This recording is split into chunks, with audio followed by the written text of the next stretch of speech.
All right, today what I thought we'd take a look at was a thing called Google Forms. I know some of you use this, some of you don't. So I thought we'd introduce this today and at least show you a little bit about um, what the Google form is all about. So open up a new tab um, and go to your waffle. Click on your waffle, and you are going to see where it says Forms. Click on Forms. Google Forms can be used for a quiz. It's kind of nice for, you know, formative assessment. You can do all kinds of different things with it. So I'm just going to kind of give you an overview of how to set one up, and then I'll show you some of the data that you can pull from it. As you can see, I do have several different types of forms that we've done, but it's quick and easy. It can be simply used as a quick survey. You can use it as a quiz, a test for a class. So all kinds of cool things for you. So you can go to blank quiz. This will start one. So I usually start blank quiz.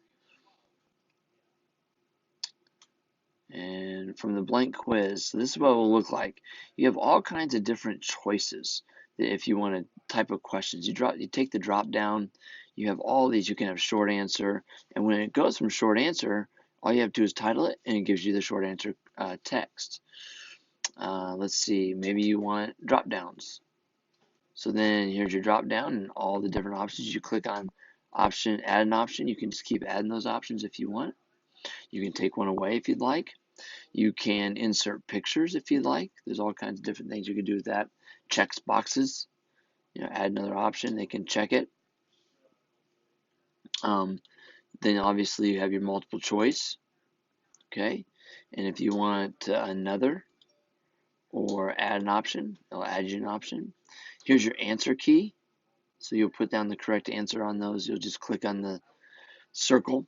You have the choice of making it required or unrequired. I often required the questions, and then if it'll show what they didn't answer. You can have different. You can shuffle the option orders. You can do all kinds of different things when it comes to that. You can even get rid of a question if you don't like it. Now, one of the cool things is you go to COG, and you'll have all kinds of different choices here. Limit to one response. A response can add it after submission. See summary results and responses. Presentation, when they look at it. And then on the quizzes side, make sure that this here is turned over. And then you have different options. They can see the grade right after they submit, or you have the choice of waiting till after they manually review. Okay, so those are some options you have in the settings. Obviously, you can preview it, you can send it, you can attach it to your Google Classroom if you use it. Okay, you can click on that. You can definitely see some more. Add collaborators if you want multiple people taking a look at it. Your uh, form.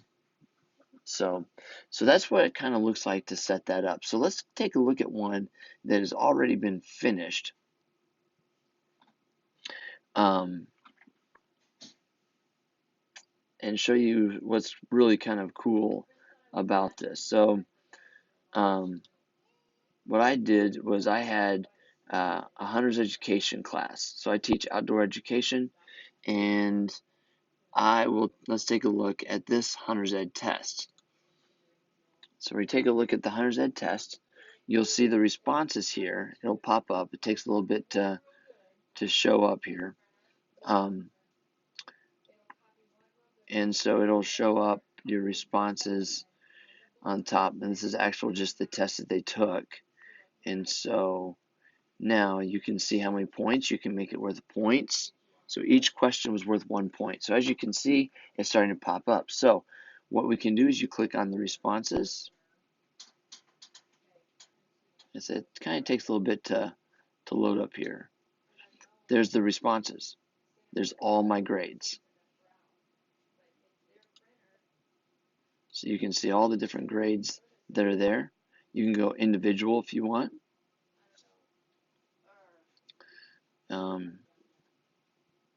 You can go individual.